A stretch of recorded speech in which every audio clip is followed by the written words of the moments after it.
और वो हमें आगाही देते हैं कि ये मजालिम ढाए जा रहे हैं इस मुकद्दस धरती के ऊपर। पाकिस्तान का जो किरदार रहा, पाकिस्तान ने साउथ अफ्रीका की इंटरनेशनल कोर्ट ऑफ जस्टिस में भरपूर हिमायत की और हिमायत के साथ साथ दफ्तर खारजा ने इस केस के हवाले से पाकिस्तान की पॉलिसी स्टेटमेंट भी दी कि हम इस केस के साथ हैं।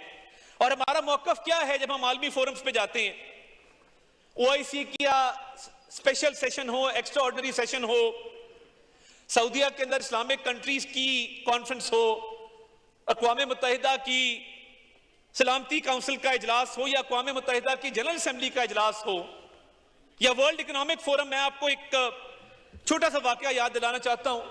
जब वर्ल्ड इकोनॉमिक फोरम का एक सेशन रियाद में हुआ तो वहां पे एक और मुल्क के साहब ने वहां पे बात की और गजा के हवाले से उस इश्यू को डाइल्यूट करने की कोशिश की, जिस पर पाकिस्तान का मौक़िफ़ वज़ीर शहबाज शरीफ ने दिया कि इजराइल नस्ल कुशी कर रहा है, जेनोसाइड नंबर 1, और जेनोसाइड करते हुए वो जंगी जराइम का मुर्तकिब है, वॉर क्राइम्स कमिट कर रहा है।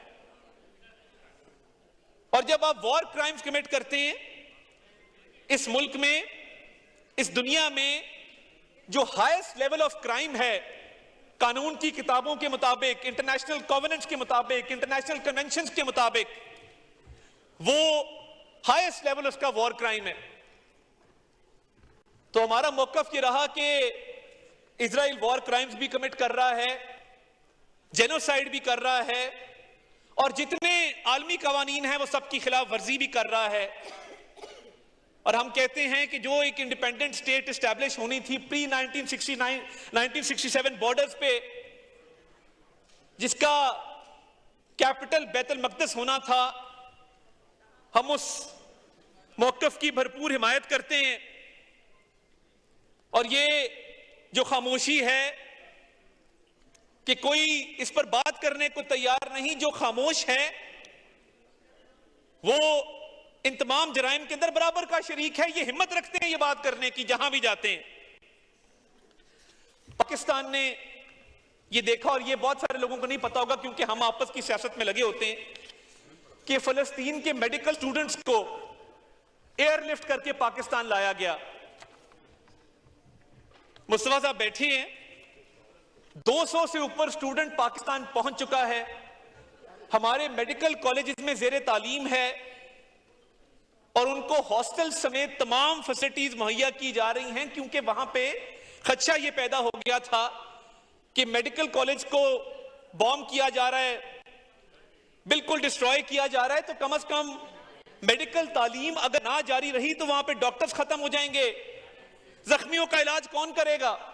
तो पाकिस्तान ने यह एहसास जिम्मेदारी किया और मियां शहबाज शरीफ साहब ने इसका इंतजाम किया। और वजारत सेहत का मैं शुक्रगुजार हूं कि इस वक्त जो 200 स्टूडेंट फलस्तीन का पाकिस्तान में मौजूद है वो बड़ा खुश है, उनकी भरपूर देखभाल की जा रही है और उनको बहुत लुक आफ्टर किया जा रहा है। इसके बाद इमदादी सामान पे मैं आता हूं, और आज शायद उस सियासी जमात की इस हाउस में नुमाइंदगी नहीं है और शायद हमारा सियासी खिलाफ भी हो बहुत सारे इश्यूज पे, मगर मैं अल खिदमत फाउंडेशन को और जमात इस्लामी को खिराजे तहसीन पेश करता हूं, जिन्होंने कई 100 टन इमदादी सामान भिजवाया फलस्तीन के अंदर।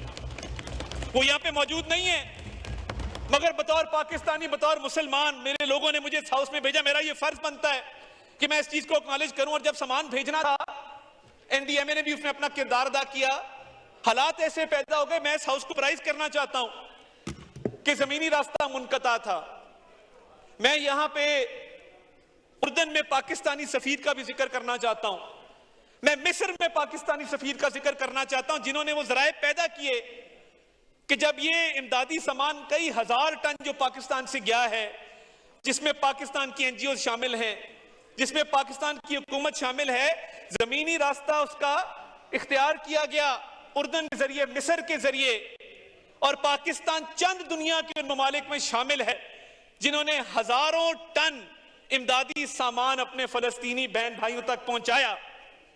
और ये एहसास जिम्मेदारी था कि हम और क्या कर सकते थे।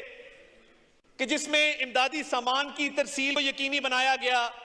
एक्स्ट्राऑर्डिनरी एफर्ट की गई। वजीर आजम ने 3 इजलास किए जिसमें इन दोनों ममालिक के सफीर ऑनलाइन मौजूद थे और उनको यह जिम्मेदारी लगाई गई कि यह सामान वहां तक पहुंचना चाहिए। साउथ अफ्रीका के उस केस का मैं जिक्र कर चुका और ये खिराज तहसीन पेश करना चाहिए साउथ अफ्रीका की हुकूमत को। हम जिंदाबाद मुर्दाबाद के नारे तो लगाते हैं, साउथ अफ्रीका का तो किसी ने जिक्र नहीं किया इस हाउस के अंदर कि जिसने ये हिम्मत की और जेनोसाइड का केस कायम किया। और तमाम उन ममालिक को मैं फ्लोर ऑफ द हाउस खिराज तहसीन पेश करना चाहता हूं जिन्होंने साउथ अफ्रीका केस को सपोर्ट किया। स्पेन से आवाजें उठी, हिस्पानिया की जमीन से, और उन्होंने भरपूर साउथ अफ्रीका के इस केस को सपोर्ट किया। तो ये जो फलस्तीन का कॉज है ये हमारे लिए हमारी बका का कॉज है। हमारी रगों वाला जो खून है, हमारी एक वाबस्तगी है फलस्तीन की मुकद्दस जमीन के साथ। और हमने,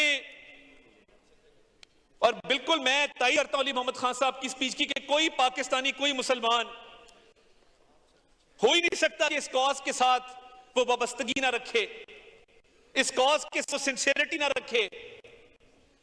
इसीलिए मैंने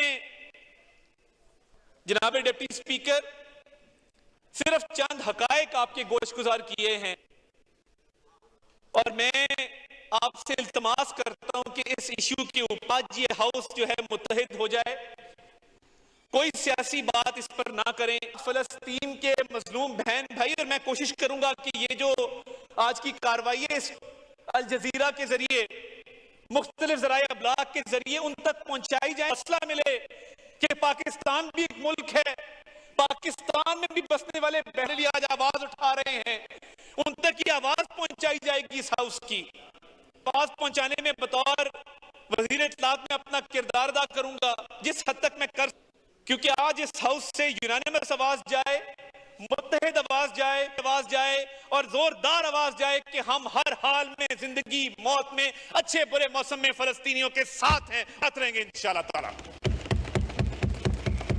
रेजोल्यूशन